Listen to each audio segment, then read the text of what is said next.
여러분 안녕하세요.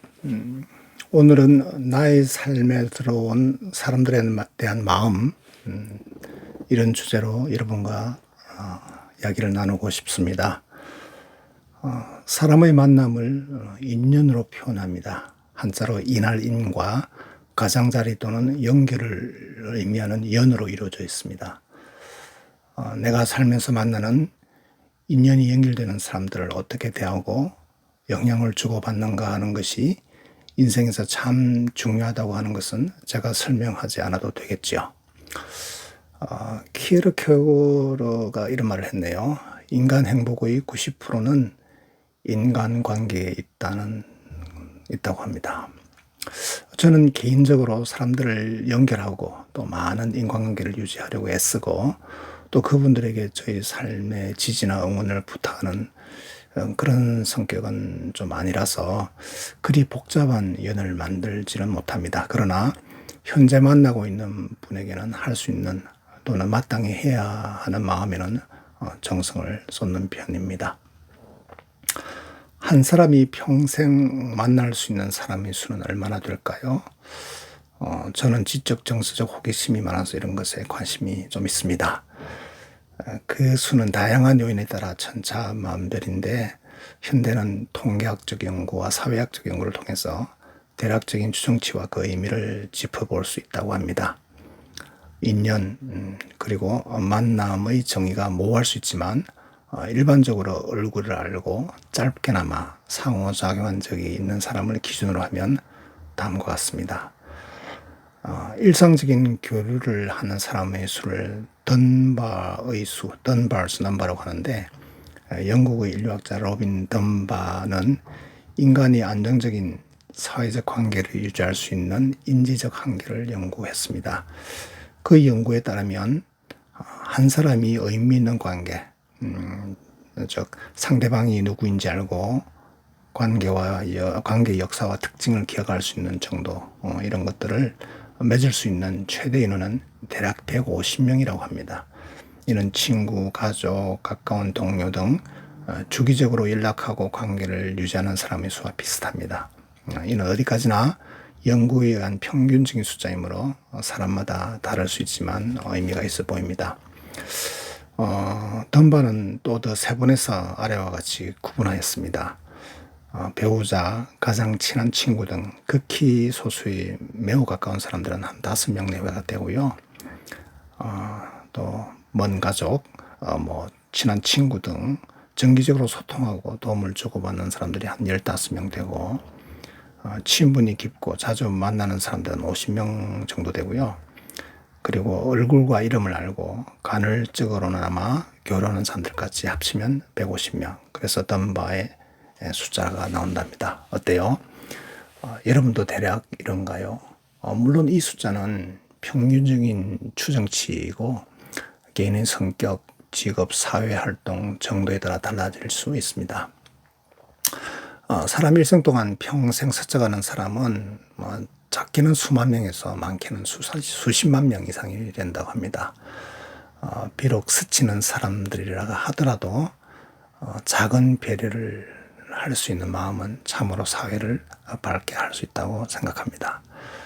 자, 그럼 아주 가까이 있는 사람들이 특별한 이유는 무엇일까요? 한 4가지로 이야기할 수 있다고 하네요. 첫 번째는 우리 행동, 감정, 가치관이 서로 전연되고 동조화가 일어납니다. 배우자나 가족의 기분은 나의 기분에 직접적인 영향을 미치고 나의 기분도 마찬가지죠. 행복은 전염되고 슬픔이나 스트레스 또한 전염될 수 있습니다. 식습관, 운동습관, 수면 패턴 등 생활 방식 전반에 걸쳐 서로 영향을 주고받습니다. 가까운 사람이 건강한 습관을 가지면 나도 그렇게 될 가능성이 높아집니다. 오랜 시간 대화하고 경험을 공유하면서 세계관, 정치적 견해, 도덕적 가치관 등이 점차 유사해집니다. 이는 서로의 의견을 존중하고 받아들이는 과정에서 나타나는 자연스러운 현상입니다. 어휘, 말투, 유머, 감각 등도 서로 닮아가는 경향이 있죠. 그래서 부부는 닮는다는 말도 있지 않습니까? 두 번째로는 심리적 안정감과 사회적 지지망이 구축된다는 것입니다. 가장 가까이 사는 사람들은 심리적인 안정감과 강력한 사회적 지지망을 제공합니다. 어려운 일이 있을 때 가장 먼저 기댈 수 있는 존재고 일상의 소소한 기쁨과 슬픔을 나누는 대상이 됩니다. 이러한 사회적 지지는 스트레스를 완화하고 정신 건강을 유지하는 데 필수적입니다. 요즘 연구에 하면 스트레스가 우리의 건강에 상당히 많이 영향을 미치고요. 그 다음에 스트레스는 우리의 면역 기능도 약화시키는데 아주 안 좋습니다. 그 연구에 따르면 그래서 사회적 지지망이 튼튼한 사람은 더 오래 살고 질병에 대한 회복력도 높다고 합니다. 세 번째로는 공동체 의식과 정체성 형성에 중요합니다. 가까이 사는 사람들은 작은 공동체를 형성하면서 이 안에서 공동체 의식과 개인의 정체성이 형성됩니다. 가족이라는 최소 단위의 공동체에서부터 사회 구성원으로서의 역할과 책임감을 배우고 사회적 기술을 또 습득합니다. 서로의 필요를 충족시키고 공동의 목표를 추구하며 때로는 갈등을 해결하는 과정을 통해 개인은 성장하고 사회적 존재로서 자리매김합니다.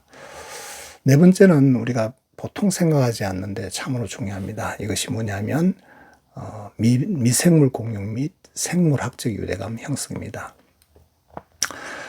가장 직접적이고 과학적인 특별하면 미생물 군집을 마이크로바이옴이라고 하는데 이 용어는 알아두시면 좋습니다. 다음에 제가 마이크로바이옴에 대해서 한번 말씀을 드릴 수 있으면 좋겠습니다. 이 마이크로바이옴을 서로 공유한다는 것입니다. 최근의 연구에 하면 공유되는 미생물이 사람의 정서, 건강, 심지어 성격까지 영향을 미친다고 합니다.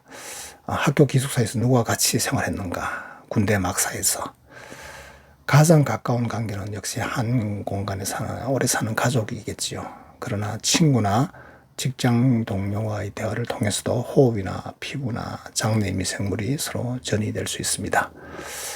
이는 눈에 보이지 않는 공생관계를 형성하며 단순히 사회적 유대를 넘어선 생물학적 유대감을 만들어냅니다. 예를 들면 부부의 마이크로바이옴은 시간이 지남에 따라 유사해지는 경향을 보입니다. 이러한 미생물 공유는 서로의 건강 상태나 면역 체계에도 영향을 미칠 수 있습니다. 정서적, 심리적, 사회적, 그리고 미생물학적 유대가 내가 매일 만나는 사람들과 깊은 공유가 되고 있습니다. 내가 매일 만나는 사람들이 나의 거울이라고 생각하면 됩니다. 이분들을 소중히 여기고 진심으로 대하고 내가 마음을 왜곡 없이 소통할 수 있다면 우리 이런 다면적인 건강이 서로에게 전달될 것입니다. 그리고 많은 경우 말이 매개체가 됩니다. 오는 말이 고와야 가는 말이 곱다라는 속담에서 가는 말을 곱게 해서 오는 말을 곱게 하자로 바꾸면 어떨까요? 자, 많은 분들이 인생에 들어왔다가 다시 가는 것이 우리 인생사인 것 같습니다. 특별히 저는 마음에 두고 미워하는 사람이 없다는 것이 제게는 가장 큰 행복인 것 같습니다. 인생의 여정에서 그때마다 꼭 필요했기에 그분들이 각자의 역할이 있었을 것이라고 믿습니다. 혹시 생각나는 분들이 계시나요?